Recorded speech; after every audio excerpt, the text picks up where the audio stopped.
මුලින්ම බලන්න ඕනේ ඔළුවේ මොන හරි ප්‍රශ්නයක් වෙලා තියෙනවද මොන හරි පේන තුවාලයක් තියෙනවද ඔළුව ගෙඩි ගහලා තියෙනවද බ්ලඩ් තිනස් ඒ කියන්නේ ඇස්ප්‍රින් ක්ලොපිඩෝග්‍රෙල් වගේ ඖෂධ ගන්නවා නම් නැත්නම් වෝෆරින් වගේ ඖෂධයක් ගන්නවා නම් ඒවත් එක්ක ඔළුවේ සංකුලතා ඇතුලෙන් තියෙන ප්‍රශ්න වැඩි විශේෂයෙන්ම ඇදගෙන වැටීමකට පස්සේ පේෂන්ට් හොඳින් හිටියත් ඕන්න රෝහලකට අරගෙන යන්න අවශ්‍ය වෙනවා. අභ්‍යන්තර රුධිර වහනයක් ඇති වෙලා තියෙන්නට පුළුවන්. අතපය හොලවනකොට නැත්නම් කකුල් හොලවනකොට කොහරි වේදනාවක් තියෙනවද කියලා බලන්න ඕන. කලින් වේදනාවක් නැහැ. නමුත් ඇවිදින පටන් ගන්නකොට කියන පොඩි අමාරුවක් තියෙනවා වගේ. එහෙම තියෙනවා නම් ස්පිරිතාලයකට අරගෙන යන එක වැදගත්. අස්ථි භග්නයක් නැත්නම් ෆ්‍රැක්චර් එකක් වෙලා තියෙන්නට පුළුවන්. වැටුනහම උකුල් ඇටේ කැඩෙන්නට පුළුවන්. මේක බහුලව තියෙනවා විශේෂයෙන්ම වයසට ගිය අපේ වැඩිහිටියන්ගේ. උකුල් ඇටේ ආශ්‍රිතව වේදනාවක් තියෙනවා නම් අනිවාර්යයෙන්ම අරගෙන යන්න ඕන හොස්පිටල් එකට. මොකද ඒකත් සාමාන්‍යයෙන් ශල්‍ය වෛද්‍යවරයෙක් එක්ක සම්බන්ධ වෙලා සමහර වෙලාවට අස්ථි භග්නයක් තියෙනවා නම් ඒකට සම්බන්ධ ඔපරේෂන් එකක් කරන්නට වෙනවා. වේදනාවට අමතරව ඔබට දකින්නට පුළුවන් මේ අදාළ පැත්ත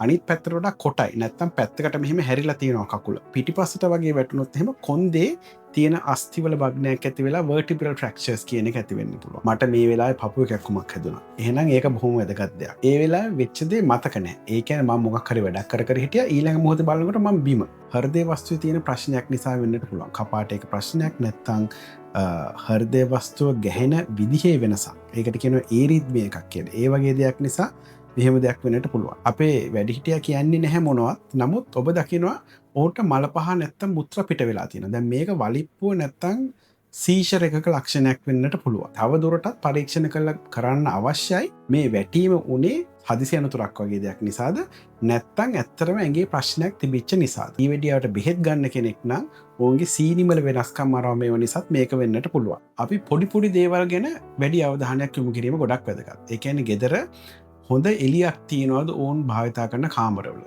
ලයිට්ස් ඔක්කොම වැඩ කරනවද ඔවුන් දැන් ගමන් කරන මාර්ගයේ හොඳ ආලෝකයක් තියෙනවද ගෙදර වතුර තියෙනවා නම් පොළවේ නැත්තම් වැසිකිළියේ ඒක පුළුවන් තරම් ඉක්මනට අයින් කිරීම ගොඩක් වැදගත්. සමහර තැන්වල එකම මට්ටමක් හරියට නැහැ. ගෙදර තියෙනකොට ඒ කියන්නේ තියෙන විදිහ අනුව වැටීමේ ප්‍රවණතාවය වැඩි වෙන්නට පුළුවන්. රාත්‍රියට ඇහැරෙනවා නම් කීප සැරයක් මුත්‍රා කරන්න එහෙම යන්න ඔය වගේ අවස්ථාවක ඇදගෙන වැටීම් සිදුවීමේ සම්භාවිතාවය ගොඩක්ම වැඩි.